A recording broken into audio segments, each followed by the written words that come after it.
DGP ஏன் போட்டீங்க? ஏன் டிஜிபி போடல? திரும்ப அதே கேள்வி கேட்கிறேன். ஒரு டிஜிபின்னு போட்டா அத்தருக்கும் அதிகாரம் இருக்கும். பொறுப்பு டிஜிபி அவரு யார்கிட்ட பேசுறாரு?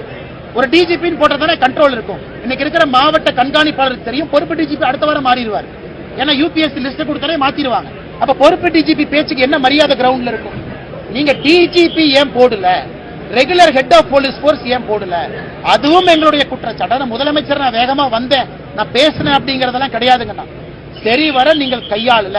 சரி, விஜய் வந்தனால நடந்துச்சுங்கிறீங்க. Indian air force aero show Vijay எங்க வந்தாரா?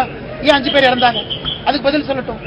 அன்னைக்கு முதலமைச்சர் அங்க இருந்தீங்க, துணை முதலமைச்சர் இருந்தீங்க, 5 பேர் ஏன் இருந்தாங்க? 71 பேர் ஹாஸ்பிடல் அட்மிட் ஆனாங்க. விஜய் எங்க போனாரா? உங்களுக்கு கிரௌட கண்ட்ரோல் பண்ண தெரியல. 4 ஆண்டுகள் utter failure. Crowd management, law and order, எப்படி ரிவ்யூ மீட்டிங் எடுக்கணும், டிஜிபி எதுவுமே இல்ல, எல்லாம் ஃபெயிலியர்.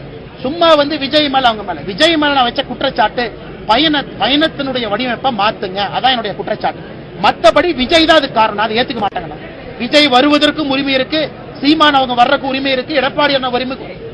ஒருத்தர் வரலாம், 1000 பேர் வரலாம், 1 லட்சம், அது மக்கள் உரிமை. வர்ற மக்கள் எப்படி தடுப்பீங்க? அதனால விஜய் அவர்கள் அவருதான் காரணம், அதை ஏத்துக்கவே மாட்டேன்.